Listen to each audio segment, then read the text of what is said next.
Noniin, huomisen kotimaan otsikot olisi nyt sitten siinä. Joo, mene kotiin vaan. Mä katon vielä ton urheilu- ja ulkomaailma lähesit kanssa. Joo. Tällainen tuli just. Menee pääuutiseksi laitettava Sepolle sopivaan muotoon. Lähetykseen 5 minuuttia. 5 minuuttia! Ruotsalainen risteilyalus on törmännyt ranskalaiseen meripartiolaisten troolariin Turun saaristomerellä.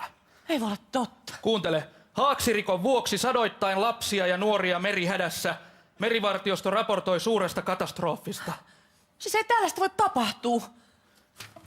Koponen ja Pirhonen heti lähetyshuoneeseen. Nyt on hätätilanne, me ei handlata tätä yksin. Eli ei nyt hätäännytä. Rauhallisesti aloitetaan. Se Pirhonen on uusi, sille pitää selittää homman nimi. Eli ensimmäinen sana, ruotsalainen. Svenska, Sverige, Ei niissä on jotain. molemmissa S. Kutsuitteko te? Joo, eli tossa olisi tollanen. Ai juman suikka. Mikä tässä on ongelma? Noniin, Pirhonen, kuuntele nyt ja kuuntele tarkkaan. Tää Kukkola, siis meidän pääuutisankkuri tuolla, ja tää on nyt sitten salaisuus. Sillä on erittäin paha puhevika. Siis mitä? Kuinka paha? R ja S. No siis nopea esimerkki. Luostalainen risteilyalus on törmännyt ja kato näin pois. Ja jos se R sieltä sitten yhtäkkiä tulee, niin se sorahtaa suoraan silmille. Näin juuri. Eli se on joku tuplapuhevika. Aha, okei. Eli nyt teksti kuntoon ja pikavauhtia. Aikaa ei ole paljon. Pirhonen otat ekan lauseen työn alle, Koponen hoitaa toisen ja Lahtinen sitten kolmannen. Ensimmäinen sana, ruotsalainen. Heitelkää vaihtoehtoja, muut voitte auttaa Pirhosta. No, svenska. Tai hurri. No ei nyt hurri, mutta Sverige. Ei R eikä S. Nyt synonyymejä vaikka kuinka kaukaa haettuja. Eli Ruotsi. Mitä tulee mieleen? Mieti. Lihapullat. Peppi. Ikea. Pepin ja Ikean kotimaa. Juuri näin, joo. Nyt säkin tajuut. Sitten risteilyalus. Mielikuvitusta peliin vaan. Bileet. Vesi. Vene. Laiva. Tax free. Bilebotski. Botskissa on S. Juhlintapaatti, se on hyvä. Hyvä, Koponen. Ja törmännyt on perinteisesti ollut tömähtänyt. Eli Pepin ja Ikean kotimaan juhlintapaatti on tömähtänyt. Okei, sitten, mikä se on seuraava sana? Ranskalaiseen.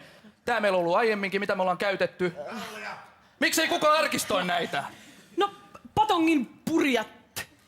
Baskeripäät eli hattuhemmot. Ei, hattuhemmot on käytetty. Se on kenraali. Tai meksikolainen, siinä käytetään. No, viini.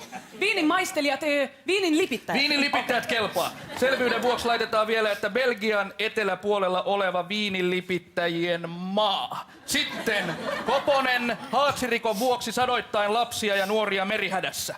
Voisiko olla enemmän R ja S? Minkä ihmeen takia ne ei vaan vaihda uutisankkuria? Koska se on koko kansan suosikki, luottonaama. 10 telvistä. Se lukee prompterista suoraan, mitä se laittaa, ei se edes tajua, mitä se puhuu. Mut kansa ei saa tietää totuutta. Tää on meidän duuni, eli Koponen, haaksirikon. No, veden pinnan alle menon. Veden vajonnan, uppoaman. Uppoaman on hyvä, se onkin uusi. Vuoksi on tietenkin takia. Joo. No sadottain, olisiko yli 10 kertaa 10? Ei kun siinä on perhana viekö se R. Olisiko todella monta kymmentä? Vai puhutaanko tiuista? Todella monia tiuja. Puhutaanko? Tiuja. Ei kun antaa olla se todella monta kymmentä. 3 minuuttia, onko jo? Hetki, Lahtinen. Mä en keksinyt merivartiostosta mitään muuta kuin vedenkytät. Kytät ei ole hyvä. No, vesivirka, puku, nestepollarit. Koppalakit. Veden vahtaa ja koppalakit. Hyvä, hyvä. Vedenvahtaja kappalakin. Mikä sitten raportoi? No mulla on täällä juttelee, höpöttelee, infoa, ilmoittelee. Infoa toimii, se on hyvä. Sitten suuresta katastrofista. No, kun tää on ihan mahdoton, kun mä en keksi mitään muuta kuin missä on R ja S lopussa. Megalomaanisesta, isosta, giganttisesta. No mitä jos se vaan näyttäisi käsillä, että kyse on tosi isosta jutusta? Eli mitä siis? Vedenvahtaa ja koppalakit infoavat koko luokaltaan. On pakko mennä tolla. Kyllä se tekee, jos se vaan prompterissa lukee. Pirhonen, onks sulla ready? Joo, meripartiolaiset enää. Joo. Mutta partiolaiset, nehän on aina valmiina ja ne tekee hyvää. Niin miten olisi veden hyvän tekijät? 2 minuuttia. No se nyt on oltava. Joo, hetki. Sitten troolari. Työlaiva, mutta Turun saaristomeri. Turku. Mikä on Turku ilman R? Tuku. Ai sori, sitä ei varmaan haettu tässä. Maamme vanhin kaupunki, maamme vanhin lounainen kaupunki. Hyvä, Koponen. Ja sitten siihen vielä saaristomeri perään. Pirhonen, on sulla? Alue, johon kuuluu pikkupaikkakuntia, kuten Uutö, Injö ja Hiittinen, joihin kuljetaan vain veneellä. Pitäis olla jo. No menkö. Hei, mä keksin lapset ja nuoret. Joo. Ipanat ja teinit. Joo, hyvä. Merihätä, nyt on sekunneista kiinni. No mulla on vakavan hengenlähdön kohdalla. Kohdalla. Uhkaa vakava vetinen hengenlähtö. Oh, se on hyvä. Sitten vielä viimeinen sana, katastrofi. Kaikki peliin nyt. Katastrofi. Katastrofi. Hei, se ei ole valmis vielä. Hyvää iltaa. Pääjuttujamme tänään. Pepin ja Ikean kotimaan juhlintapaatti on tömähtänyt Belgian eteläpuolella olevan viinin lipittäjien maan veden hyväntekijöiden työlaivaan maamme vanhimman kaupungin alueella, johon kuuluu pikkupaikkakuntia kuten Uuttöö, Iniö ja Hiittinen, joihin kuljetaan vain veneillä.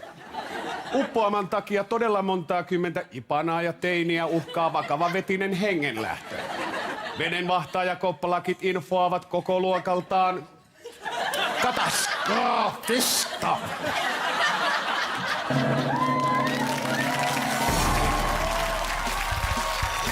Tervetuloa 1,5 tunnin suoraan lähetykseen Filmihalli-studiolta. Tänä iltana luvassa sketsejä, kilpailuja ja yllättäviä tehtäviä. Esiintyjinä Eero Ritala, Aku Hirviniemi, Elina Knihtilä, Pirjo Lonka, Jukka Rasila, Kari Hietalahti, Krista Kosonen ja Riku Nieminen. Tämä on Putous.